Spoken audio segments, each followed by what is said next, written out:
এই জুলাই গণ অভ্যুত্থানটা সফল হয়েছিল।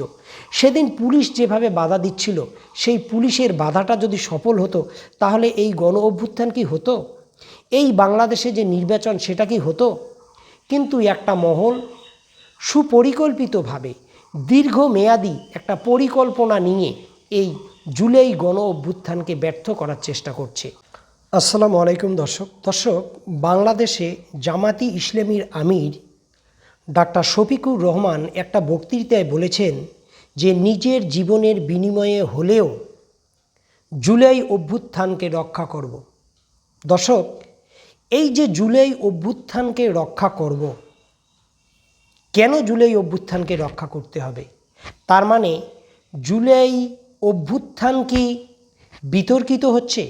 জুলাই অভ্যুত্থানের যে স্পিরিট সেটাকে কি কেউ নষ্ট করার চেষ্টা করছে? দর্শক, আপনারা জানেন যে এই যে 2026-এর ফেব্রুয়ারিতে যে বাংলাদেশে যে সাধারণ নির্বাচনটি হলো, এই নির্বাচনে বিএনপি ক্ষমতায় এসছে। তো বিএনপি ক্ষমতায় আসার পরেই জুলাই গণ অভ্যুত্থানের যে একটা স্পিরিট, যে একটা চাওয়া, সেটা কোনো না কোনোভাবে ব্যাহত হচ্ছে।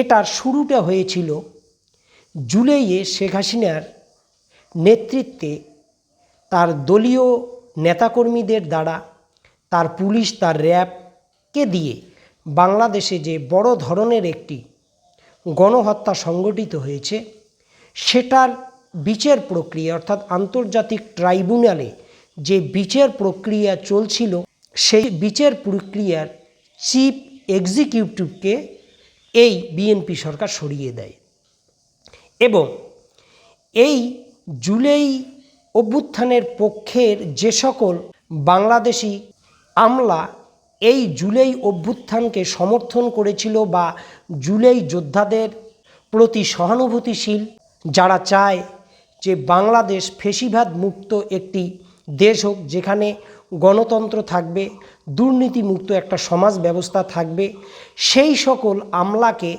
বিভিন্নভাবে গুরুত্বহীন কিছু জায়গায় পোস্টিং দেওয়া হয়েছে এই বিএনপি সরকারের আমলে, অর্থাৎ বিএনপি সরকার আসার পরে পরেই এগুলো হচ্ছে।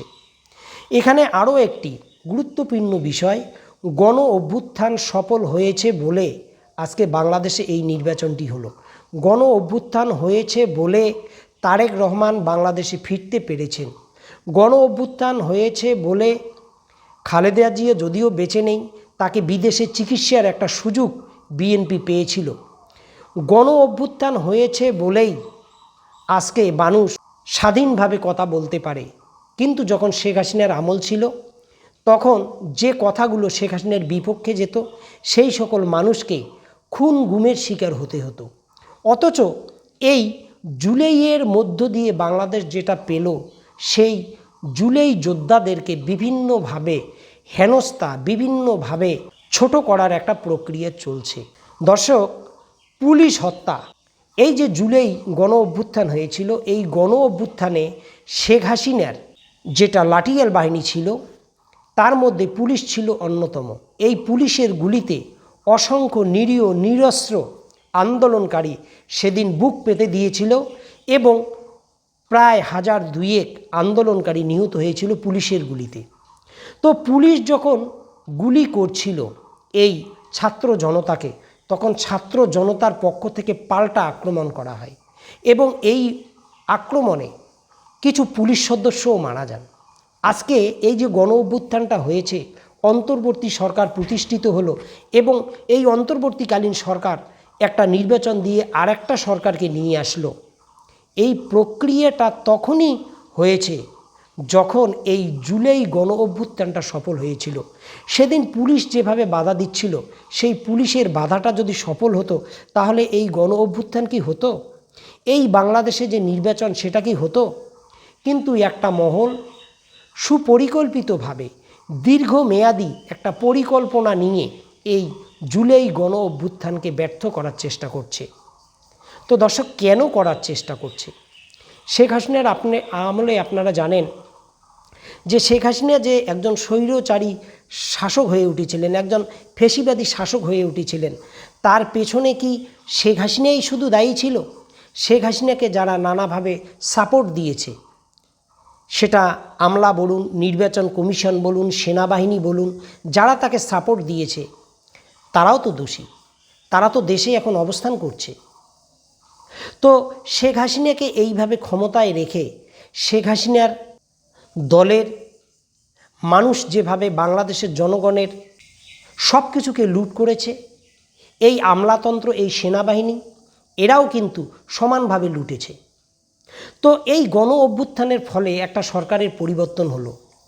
আজকে এস আলমের কথা যদি বলেন, এই ধরনের মানুষগুলো যারা আসলে বাংলাদেশকে পিছন থেকে পরিচালনা করে, তারা চায় যাতে আগামীতে কোনো গণ অভ্যুত্থান না হয়। অর্থাৎ একটা সরকার বছরের পর বছর ক্ষমতায় থাকুক, সরকারটা সুযোগ সুবিধা নিক ইচ্ছে মতো, জনগণের কি 12টা বাজে বাজুক, সেনাবাহিনী লুট করে নেক, আমলারা লুট করে নেক, এবং মানুষের যে অবস্থা, সে অবস্থা দিনের পর দিন খারাপ হোক ভালো হোক, এটা নিয়ে সরকারের কোনো মাথা ব্যথা নেই। মানুষ ভোট দিতে পারলো কি পারলো না, এটা নিয়ে তাদের কোনো মাথা ব্যথা নেই, তাদেরকে লুটতে হবে। তো এই গণ অভ্যুত্থান আজকে যদি ব্যর্থ হয়, তারা যদি আজকে গণ অভ্যুত্থানকে ব্যর্থ করে দিতে পারে, তাহলে আগামী দিনে এই বিএনপি যদি ফেসিবাদী হয়ে যায়, এই বিএনপি, সেনাবাহিনী, পুলিশ এবং বিভিন্ন প্রতিষ্ঠানের আমলারা যদি ভাগাভাগি করে খাওয়া শুরু করে এবং যদি এটাকে দীর্ঘায়িত করে, তাহলে যাতে ভবিষ্যতে আর কোনো দিন কোনো গণ অভ্যুত্থান সংগঠিত না হয়। কারণ গণ অভ্যুত্থানের ফলে একটা সরকারের তো পতন হয়েছে। শেখ হাসিনা তো বাংলাদেশ থেকে পালিয়ে ভারতে আশ্রয় নিয়েছে।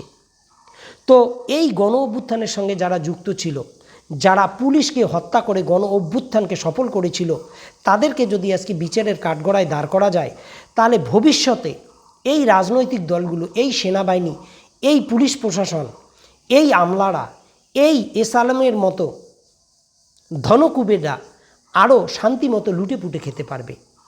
এবং এরা একটা পরিস্থিতি তৈরি করতেছে যাতে আগামী প্রজন্ম এই ধরনের ফেসিবাদী শাসন ব্যবস্থা তৈরি হলেও যাতে কেউ প্রতিরোধ তৈরি করতে না পারে।